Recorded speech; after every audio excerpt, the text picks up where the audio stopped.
administrer un poison et réduire à néant la liberté de la presse. قبل عامين توفي أليكسي نافالني في مستعمرة عقابية روسية، وقد أعربنا فورا عن شكوكنا بأنه قتل. واليوم وبعد مرور عامين بالضبط على وفاته نقدم إلى جانب 5 دول أخرى أدلة تثبت أنه سمم. وقد أثبتت 4 دول أخرى من بينها فرنسا من خلال تحليلات دقيقة أجريت في مختبرات متخصصة أنه حقن بسم أدى على الأرجح إلى وفاته.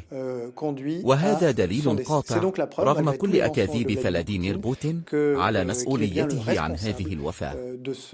ويظهر هذا مرة أخرى ما هي روسيا مستعدة لفعله لإسكات جميع أشكال المعارضة والقضاء على حرية الصحافة. et réduire à néant la liberté de la presse.